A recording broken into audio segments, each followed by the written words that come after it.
இந்த யூனிவர்ஸ்லேயே ரொம்பவே ஒரு மர்மமான ஒரு படைப்புனா அது மனிதனோட மூளை தான். ஏன்னா தினமுமே நம்ம மூளையில் பில்லியன் கணக்கான சிக்னல்ஸ் பாஸ் ஆகிட்டு இருக்கு. ஆனால் அதை பற்றி நமக்கு கொஞ்சம் கூட தெரியவே இல்லை. நமக்கே தெரியாமல் அவ்வளோ சிக்னல்ஸ் பாஸ் ஆகிட்டு இருக்கு நம்ம பிரெயினில்.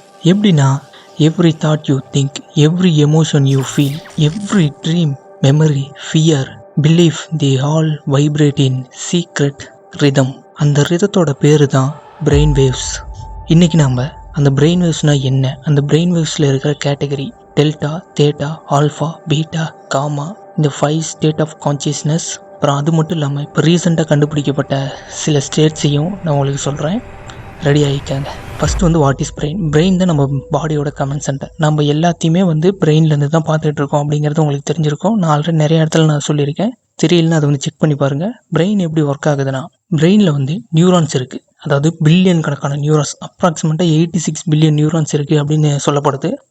அதில் எப்போவுமே நம்ம யோசிக்கிறதாகட்டும், நம்ம நினைக்கிறதாகட்டும், நம்ம பார்க்குறதாகட்டும், நம்ம உணர்றதாகட்டும் எல்லாமே எலக்ட்ரிக்கல் சிக்னல்ஸ் மூலிமா தான் போகும். எலக்ட்ரிக்கல் இம்பல்ஸ்னு சொல்லுவாங்க அதை. இப்போ சிம்பிளாக சொல்லணும்னா, what are the brain waves? The electrical pattern create waves measure இன். அந்த வேவ்ஸ் எல்லாம் எப்படி மெஷர் பண்ணுவாங்கன்னா ஹெர்ட்ஸில் மெஷர் பண்ணுவாங்க. HZ. சிம்பிளாக சொல்லணும்னா வேவ்ஸ் அப்படிங்கிறது என்னென்னா, அந்த எலக்ட்ரிக்கல் சிக்னல் போயிட்டு வர ஸ்பீட் ஆகட்டும், பேட்டர்ன் ஆகட்டும், அதை தான் வேவ்ஸ் அப்படின்னு சொல்லுவாங்க.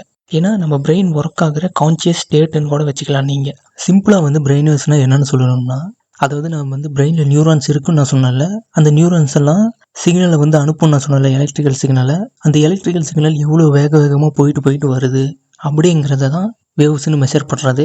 சிம்பிளாக நீங்கள் புரிஞ்சுக்கங்க. அந்த வேவ்ஸ் தான் நம்ம எந்த ஸ்டேட்டில் இருக்கோம் அப்படிங்கிறது முடிவு பண்ணுது. அதாவது நம்ம யோசிக்கிறது டிஃப்ரெண்டான ஸ்டேட்டில் இருக்குது. நீ என்னடா வளர்ற, நம்ம யோசிக்கிறது இப்போ டிஃப்ரெண்டான ஸ்டேட்டில் இருக்கும்னு கேட்டிங்கன்னா, சில டைம் நம்ம ஹாப்பியாக இருக்கும், சில டைம் நம்ம சேடாக இருக்கும், சில டைம் எக்ஸைட்மெண்ட்டாக இருக்கும். இந்த டிஃப்ரெண்டான ஃபீலிங் வருது இல்லை, அதுக்கேற்ற மாதிரி வேவ் செட்லாம் இருக்குது. நான் சொல்கிறேன் அதெல்லாம் எல்லாத்தையுமே. Slow waves, deep rest, medium waves, calm focus, faster waves, alertness, ultra fast waves, higher consciousness. இப்போ சிம்பிளாக பிரெயின் வேவ்ஸ்னால் என்னன்னு சொல்லணும்னா, இப்போ நீங்கள் என் வீடியோ பார்த்துட்டு இருக்கீங்கல்ல, இப்போ இன்ஃபர்மேஷன் ப்ராசஸ் ஆகிட்டுருக்கு நார்மலாக. இப்போ நீங்கள் ஒரு சேரில் உட்காந்துட்டு என் வீடியோ பார்த்துட்டு இருக்கீங்க. இப்போ இன்ஃபர்மேஷன் நார்மலாக ப்ராசஸ் ஆகிட்டு இருக்கு பிரெயினில். அந்த ஸ்டேட்டோட பேர் தான் பீட்டா வேவ் ஸ்டேட். இந்த மாதிரி ஒரு இதுக்கும் ஒரு ஸ்டேட் இருக்குது. அதுதான் நம்ம என்ன பண்ணுறோம் அப்படிங்கிறதுக்கான ஒர்க்கிங் ஸ்டைலில் பிரெயினில் இருக்குது. இந்த வேவ் ஸ்டேட்டில் ஃபஸ்ட்டு வர்றது டெல்டா தான். டெல்டா வேவோட ரேஞ்ச் என்னென்னா 0.5 to 4 ஹெர்ட்ஸ். அதாவது இது ஒரு ஹீலிங் ஸ்டேட். இது ஒரு ஆழ்ந்த தூக்க நிலை. அதாவது இது எப்படி புரிகிற மாதிரி சொல்கிறதுனா, கனவே காணாமல் ஒரு தூக்கம் ரொம்ப டீப்பான ஒரு தூக்கம் இருக்கும்ல, அந்த ஸ்டேட் இது. அதுதான் டெல்டா வேவ் அப்படிம்பாங்க. இந்த ஸ்டேட்டில் நாம் இருக்கவே மாட்டோம். நம்மளோட ஃபுல் கான்சியஸ்னஸும் டிசால்வ் ஆகிடும். இந்த ஸ்டேட்டில் இருக்கும்போது நம்ம பாடி ரிப்பேரிங் ஸ்டேட்டுக்கு போயிடும். அப்புறம் செல்லெல்லாம் ரீஜெனரேஷன் அப்படிங்கிறதுக்கு போயிடும். ஹார்மோன்ஸ் எல்லாம் பேலன்ஸ் ஆக ஆரம்பிக்கும். இதோட சொல்லணும்னா, பிறந்த குழந்தைங்கள்லாம் பிறக்கும் போது இந்த ஸ்டேட்டில் தான் இருக்கும். ஹிப்னாட்டிக் ஸ்டேட் மாதிரின்னு கூட நீங்கள் வச்சுக்கலாம். Deep sleep state. அடுத்து theta wave state. Theta wave அப்படிங்கிறது கேட்வே ஃபார் சப்கான்ஷியஸ். இதோட ரேஞ்ச் என்னென்னா 4 hertz to 8 hertz. Theta wave magic zone மாதிரி. இதை சிம்பிளாக சொல்லணும்னா, தூக்கத்துக்கும் நம்ம தூங்க போகிறதுக்கு முன்னாடி தூக்கத்துக்கும் நல்லா தூங்குறதுக்கும் இடைப்பட்ட நேரம் தான் இந்த தேட்டா வேவ்ஸ். இதை சிம்பிளாக சொல்லணும்னா, மூளை பாதி தூக்கமாகவும் பாதி விழிப்புணர்வாகவும் இருக்கிற ஸ்டேட்டுன்னு கூட சொல்லலாம். இதுதான் கிரியேட்டிவ் ஸ்டேட்டு. இன்ட்யூஷனில் இந்த இடத்துல தான் ஷார்ப் ஆகும். இங்கே தான் மேனிஃபெஸ்டேஷன் ரொம்பவே பவர்ஃபுல்லாக மாறும். இதுதான் சப்கான்ஷியஸோட டோர்வே ஸ்டேட். அடுத்து ஒரு குழந்தை பிறந்ததுக்கு அப்புறமா அடுத்து ஒரு 7 வயசு வரைக்கும் இந்த ஸ்டேட்டில் தான் இருக்கும் அப்படிங்கிறாங்க. அதாவது ப்ரோக்ராமிங் ஸ்டேட்னு கூட நீங்கள் சொல்லலாம். பார்க்குற எல்லாத்தையுமே அது அப்சர்வ் பண்ணிக்கும், ஸ்பாஞ்ச் மாதிரி. இன்னும் கூட ஒரு விஷயம் சொல்லலாம். Theta state is the state where imagination become reality. அடுத்து ஆல்ஃபா. ஆல்ஃபா ஸ்டேட் அப்படிங்கிறது calm focus creative flow. Range 8 to 12 hertz. சிம்பிளாக சொல்லணும்னா, அமைதியான விழிப்புணர்வு, கிரியேட்டிவ் ஸ்டேட் கூட சொல்லலாம். எப்படின்னா, காமாக இருப்போம்ல, eyes closed, breathing soft, mind ரிலாக்ஸ்டாக ஒரு காம் ஸ்டேட்டில் இருக்கோம்ல.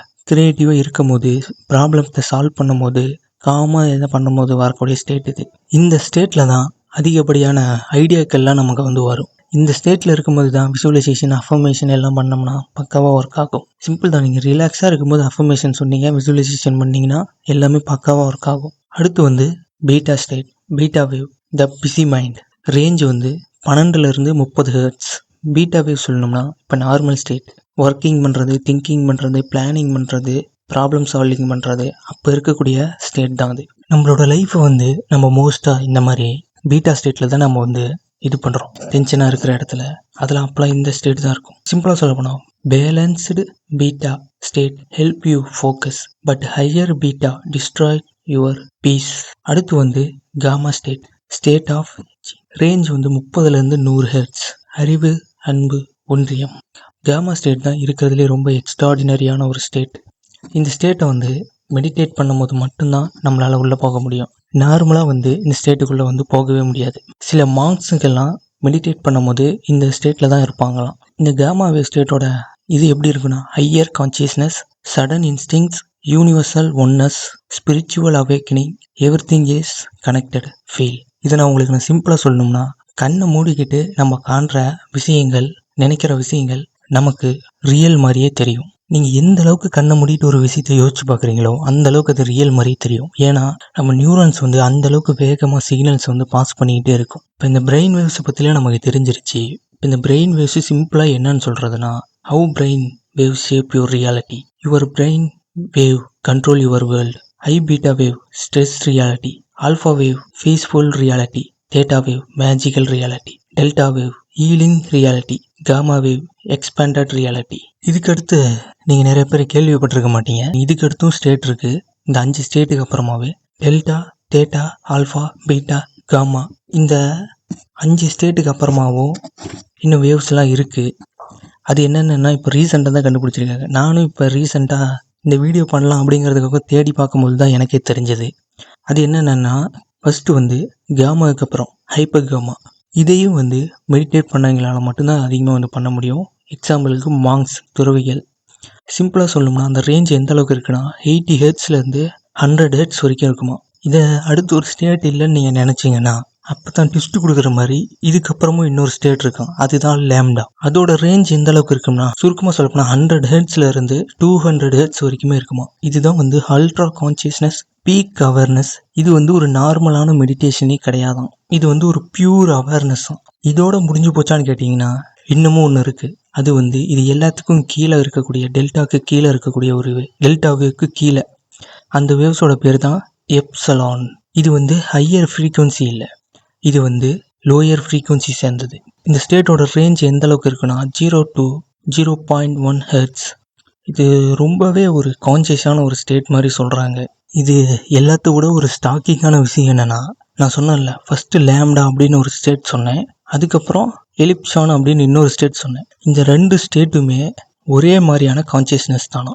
ஆனால் ஹெர்ட்ஸ் வந்து வேறு, ஆனால் கொடுக்கக்கூடிய கான்சியஸ்னஸ் வந்து ஒரே மாதிரி தான் இருக்குமா. சிம்பிளாக சொல்லணும்னா ரெண்டுமே வெவ்வேறு கதவுகள், ஆனால் போகிற இடம் வந்து ஒன்று தான். நான் இப்போ சொன்னது எல்லாத்தையும் சிம்பிளாக சொல்லணும்னா your brain is a multi dimensional tunnel.